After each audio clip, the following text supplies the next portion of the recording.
Assalamualaikum warahmatullahi wabarakatuh. Bertemu lagi dengan saya Anissa Listiawati. Pada pertemuan ini kita akan melakukan praktikum kesetimbangan kimia. Sebelum memulai praktikum, alangkah lebih baik kita melakukan berdoa terlebih dahulu. Untuk berdoa dipersilahkan.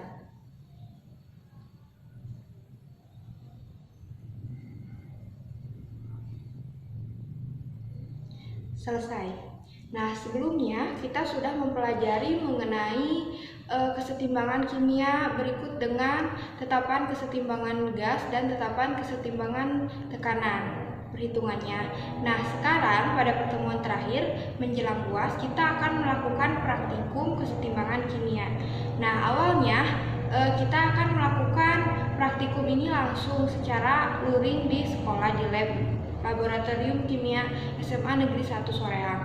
Akan tetapi terjadi larangan untuk siswa untuk datang ke sekolah karena sekolah kita menjadi zona merah kembali. Nah, maka dari itu kita ibu berinisiatif untuk melakukan demonstrasi mengenai praktikum kesetimbangan kimia yang akan kita pelajari hari ini. Untuk tujuan pembelajaran yang akan kita capai pada pertemuan ini adalah siswa dapat memprediksi pergeseran arah kesetimbangan berdasarkan asas Le Chatelier.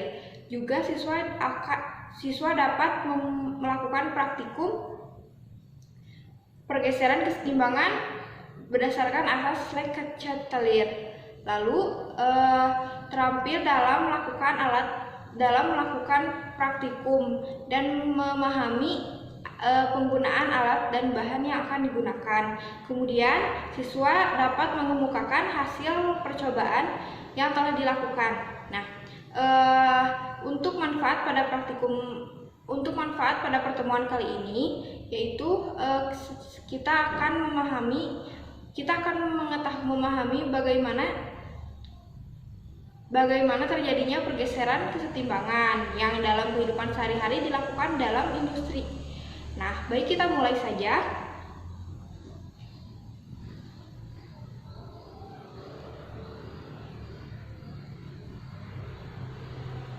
Sebelumnya Ibu akan menyampaikan mengenai mekanisme praktikum pada kali ini. Nah, sekarang Ibu akan menjelaskan mengenai tata cara penggunaan alat-alat dan bahan yang akan digunakan pada praktikum. Nanti kalian mengerjakan lembar kerja dan dikumpulkan perseorangannya, lalu mengerjakan latihan soal yang Ibu kemas dalam bentuk Google Form. Nah, sebelumnya ini adalah langkah kerja pada praktikum kesetimbangan kimia. Ibu jelaskan terlebih dahulu. Yang pertama, siapkan alat dan bahan yang akan digunakan. Lalu ukur larutan KSCN 0,02 molar sebanyak 10 ml menggunakan gelas ukur. Tuangkan dalam gelas kimia menggunakan corong. Lalu tambahkan 2 tetes Fe3 0,2 molar menggunakan pipet tetes. Dan aduk larutan menggunakan batang pengaduk hingga homogen. Kemudian bagi larutan menjadi 4 bagian tabung reaksi. Simpan tabung 1 sebagai pembanding, lalu pada tabung 2 tambahkan 3 tetes KSCN 0,02 molar. Pada tabung 3 tambahkan 3 tetes Fe3 0,2 molar dan pada tabung 4 tambahkan 10 tetes NaHPO4. Nah, sekarang Ibu akan memperlihatkan alat dan bahan yang akan digunakan dalam percobaan ini.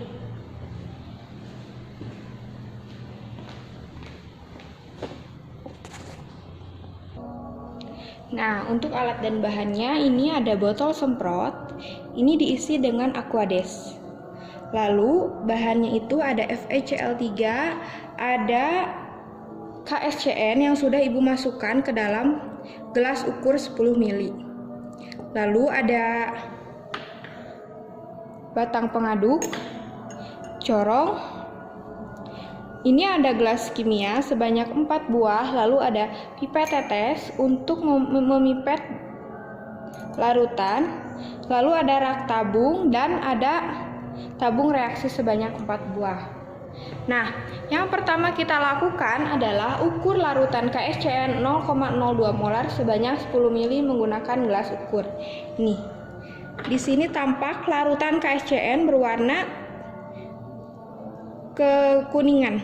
Jadi kuning yang pudar sekali. Lalu ada larutan Fe3-nya menggunakan FeCl3. Di sini larutannya berwarna kuning.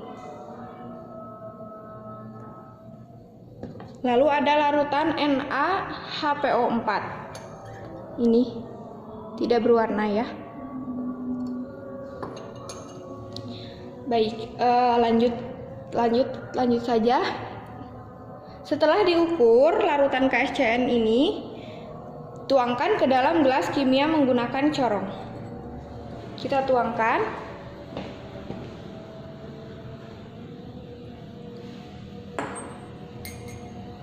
Penggunaan corong untuk menghindari adanya percikan. Nah, setelah dituangkan,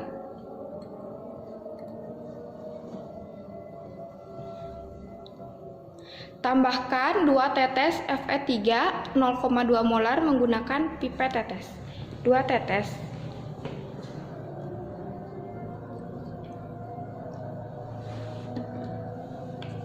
Ini kita pipet berwarna kuning.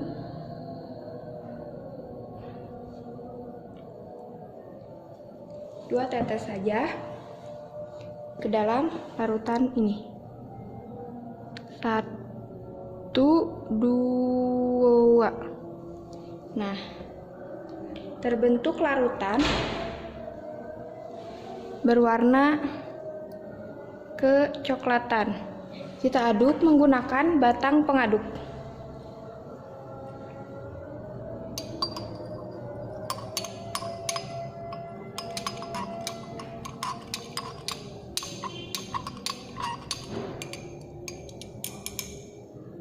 Sudah larut.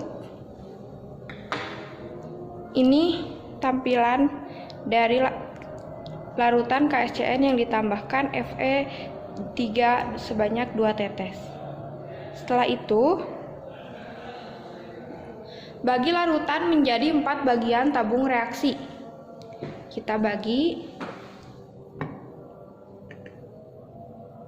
kira-kira sekitar 3 mili.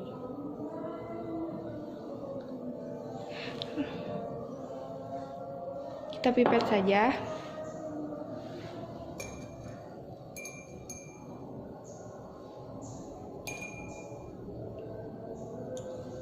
Segini.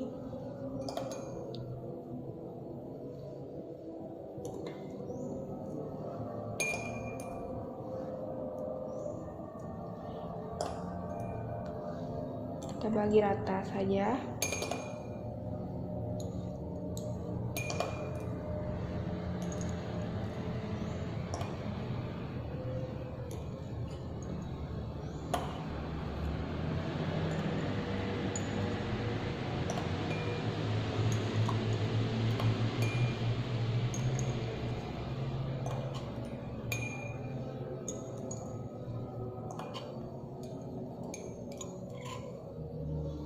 Nah, kita bagi rata. Nih, tabung 1 gunakan sebagai pembanding, disimpan. Lalu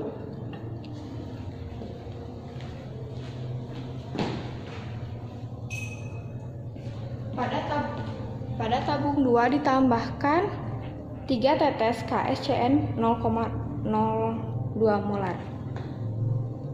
Kita tambahkan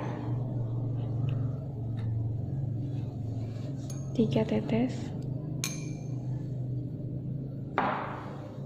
Oh iya, belum.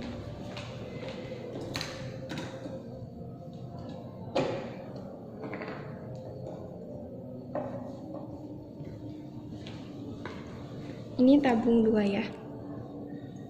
3 tetes. 1, 2, 3.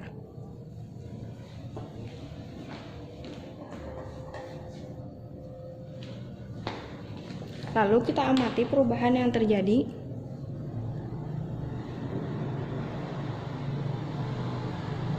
Nih, warnanya semakin coklat Pada tabung 2 terbentuk larutan berwarna coklat. Lalu pada tabung 3 tambahkan 3 tetes Fe3. Kita tambahkan 1, 2, 3. Lalu kita aduk.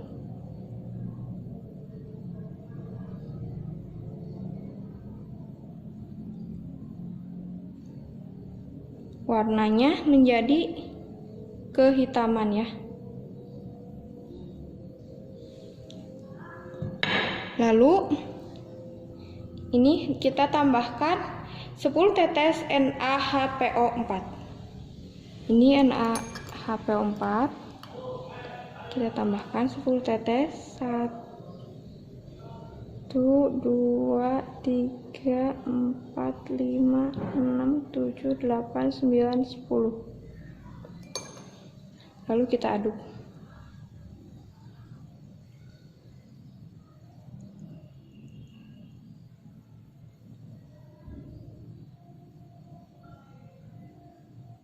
Nih, warna yang terbentuk. Nah, setelah itu kita bandingkan berdasarkan semua tabung reaksi yang telah diujikan. Ini sebagai pembanding pada tabung 2, pada tabung 3, ini tabung 4. Kita lihat ya bagaimana. Ini perubahan warna yang terbentuk.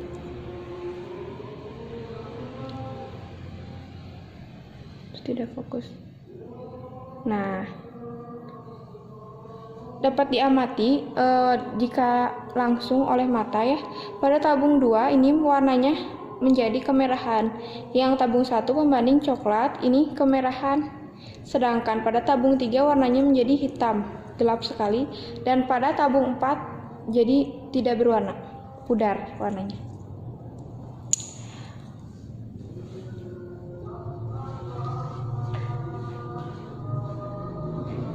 Nah, berikut barusan telah disampaikan data pengamatan yang telah kita lakukan pada percobaan itu.